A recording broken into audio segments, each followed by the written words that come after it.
Hey, what's up guys? Houston here. Why don't you take a little walk with me? First one that can guess where I'm at, I'll send you a shout out in my next video. It's pretty nice around here. Chose this place cause my wife likes it here. I'll give you a clue.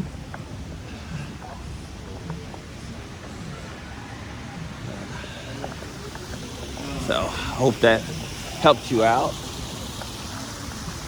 Listen to that nice water and everything. For you guys that are still struggling, I'm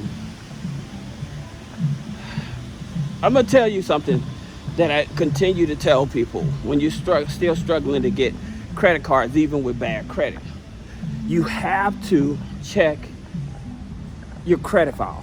And you have to actually check the how many names and the addresses on the credit file. Because of AI, this is actually messing people up, right? And it's making it harder for people to get credit. Because again, remember, a lot of these companies, not even financial companies, just a lot of companies are selling your information. By the way, this is Jersey week for me, so you'll see me wearing different jerseys and stuff like that. And today is Raiders, for those of you that are big Raiders fans. But going back to trying to get qualified for a credit card with bad credit. Now, it also depends on how bad the credit is, right?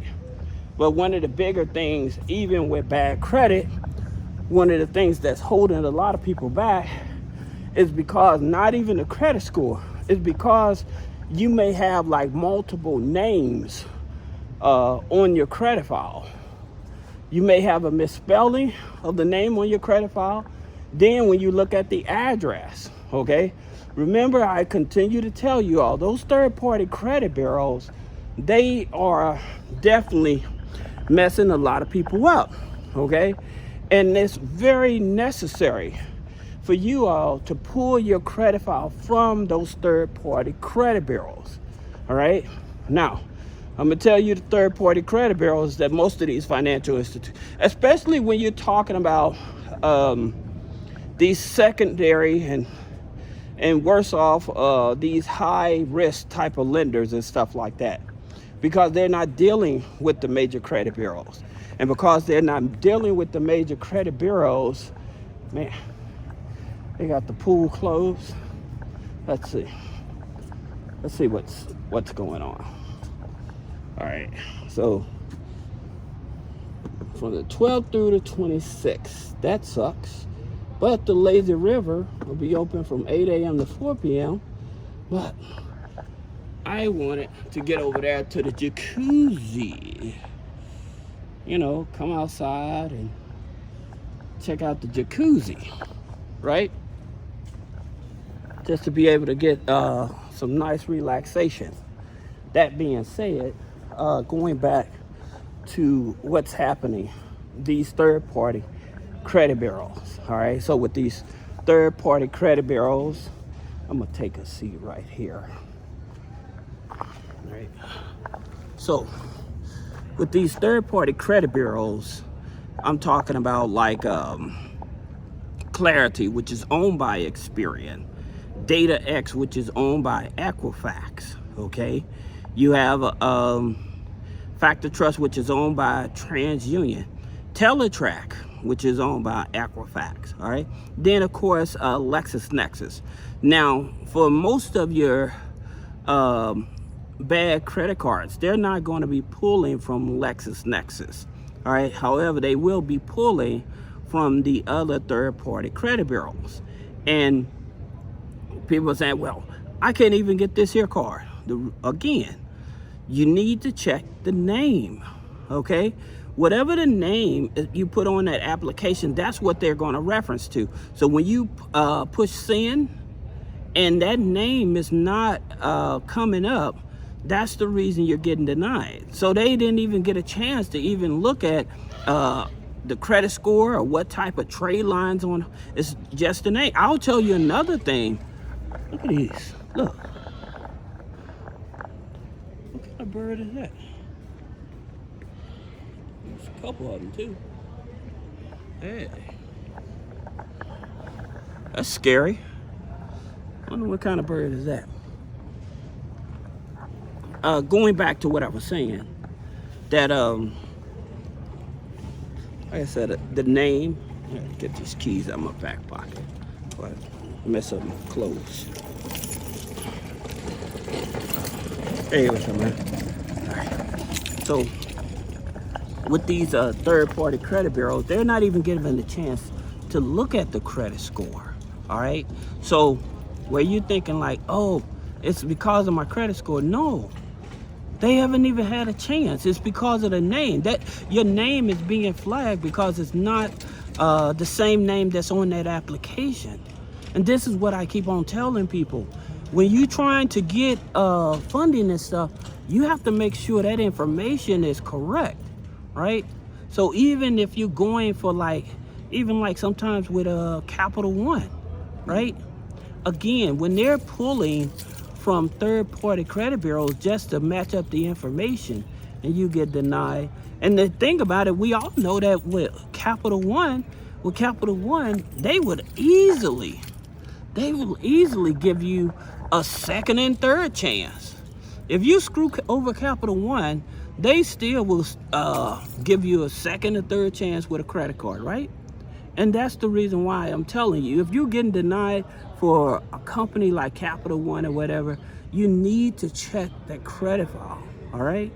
So like even with like fintechs, like with Avant, right? So they offer, look. It's a pigeon.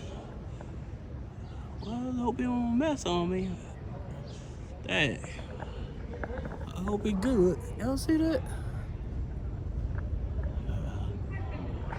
Like I said, even with these fintech companies, when they're pulling that information from the third-party credit bureaus, it's because they're not approving you because of the information. But this dude.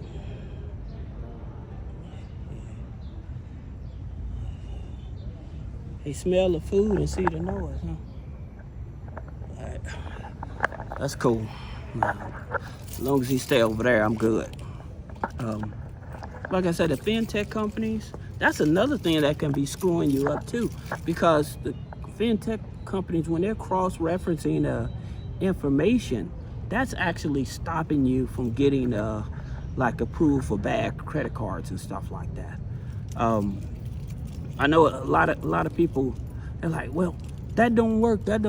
Again, if you're not going to be willing to pull those third-party credit bureaus, you can get access to those. They don't charge you for that. But that's where the problem is. If you're getting denied, that's where I promise that probably is your number one suspect, is that you have multiple names. If you have multiple names on that credit file with multiple addresses, best believe that's putting that block on you. All right.